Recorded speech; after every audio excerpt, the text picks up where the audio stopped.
No, they meant it like that, and they did it like that. Come and vibe with me. It's where you wanna be. It's naturally, actually.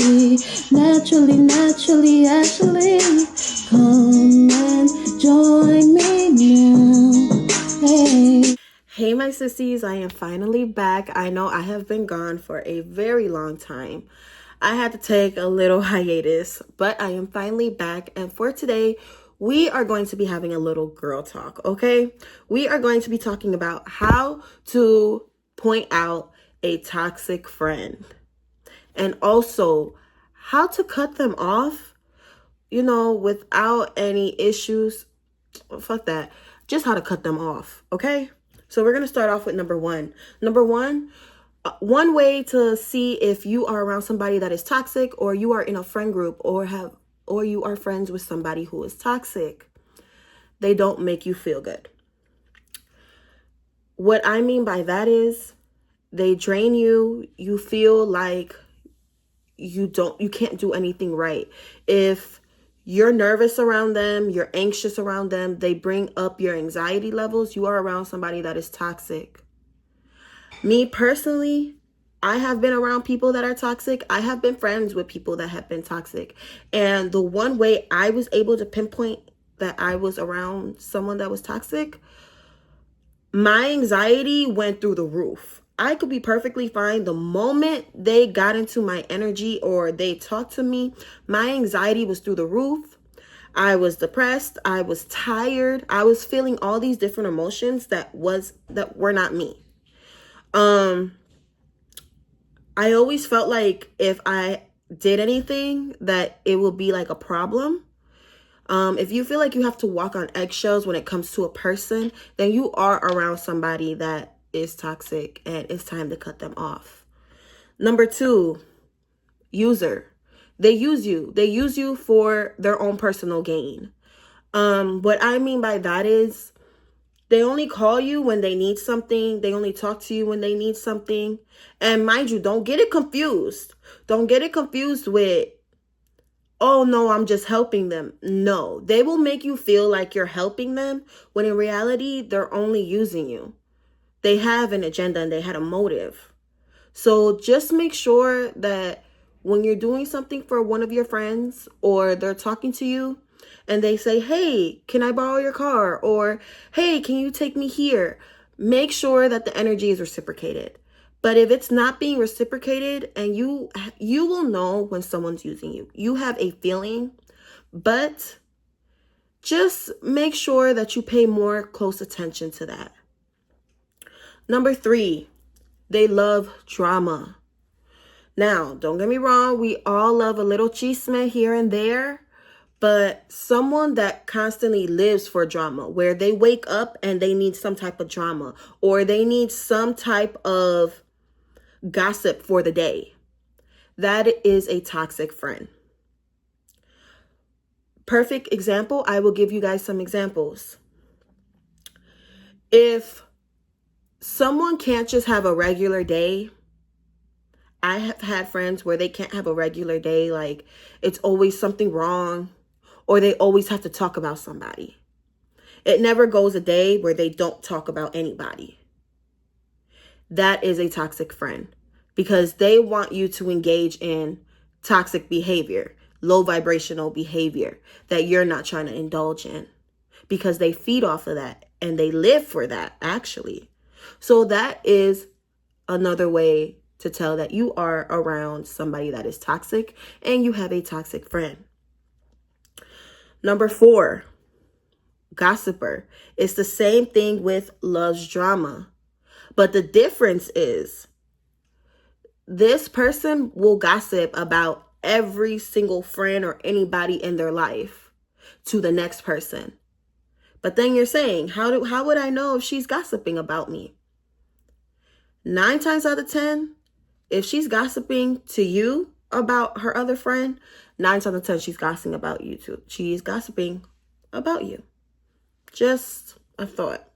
So anybody that's constantly talking about their friends or talking about anybody that they are close to you, and it's not venting. There's a big difference between venting and gossiping. Venting, I feel this way. This is going on with me. Gossiping is, oh, she's doing this. Did you hear about her man? Did you hear about her boyfriend? What her boyfriend did? Yeah, she does this, that, and the third. That is gossiping. You have a toxic friend. Number 5, they rarely celebrate you. And that also goes with jealousy. If you are around somebody who doesn't celebrate you, you could get a new job, you could get a new car, you could get in a new relationship. And they give you the, oh, congratulations, or they don't seem interested, or they try to switch it so they make it all about them. You are around somebody that is toxic and you need to cut them off. Perfect example, I had a friend where every time I brought up something new was happening with me or something good was happening to me, they would revert right back to them and be like, oh yeah, that's going to happen to me too. Or, oh yeah, me too. Where they always try to insert themselves into my life as if we were combined. I had a toxic friend because I was able to celebrate people, give people 50-50, be there no matter what it was, but it was never reciprocated. So that's another way I realized I have a toxic friend and they need to get cut off. I don't even know what number we're on, but the next one is always in competition. It always seems like you're in competition with somebody who's supposed to be your friend. So if you always feel like they're trying to one-up you, you have a friendship with somebody that is toxic, and it is not healthy. Because if we're supposed to be friends, we're supposed to be celebrating, once again, celebrating each other's accomplishments, but also we also know when to sit back and let somebody else have the spotlight, and it's okay. If you're around somebody who just always needs to have the spotlight and they never want anybody to embrace you, you are around somebody that is toxic, and that is a toxic friend. It's just someone that envies you. And that's a whole separate topic, and I will get into that. But that is someone that envies you. That is not a friend. Now that we ran down the key points to how to identify a toxic friend, let me go into my little bag of tricks and tell you how to cut them off without no problem. Now, if you're anything like me, I go silent. I will not talk to you. I will mentally check out and emotionally check out before I physically check out. Once I start to see the pattern and I am constantly jotting down notes, I'm already pulling my energy back. But I will just stop talking to you. Clear as that. I don't give you no explanation. I just quietly and politely remove myself.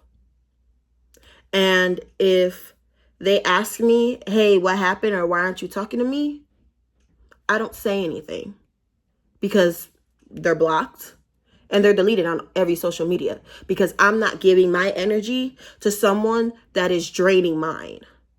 So I just don't say anything. I will exit stage left in 2.5 seconds. But that's after multiple chances and me really thinking, oh, maybe they didn't mean it like that. No, they meant it like that, and they did it like that. So I just quietly remove myself. That is how I cut off people. And that is healthier for me. And honestly, it's never failed me yet. There's still people to this day still figuring out why I left the way I did and why I didn't give them an explanation. Sometimes everybody doesn't deserve an explanation. You don't need to explain anything to anybody unless you feel like it. But to be honest, anybody that treats you like that, they don't deserve no explanation. Just move in silence and move out the way. So I know this was a very short video, but I just wanted to give you guys a little bit of tea and just give you guys an insight in how to identify a toxic friend and just how to let go of it and just how to move on from it. If you guys have any other questions, all my socials are down below. Come DM me and I will gladly respond. And let me know what other videos you guys would like. Until then, I will see you guys then, because I am always divinely me, so make sure you're always divinely you. Until then, bye. It's naturally, Ashley. Come and join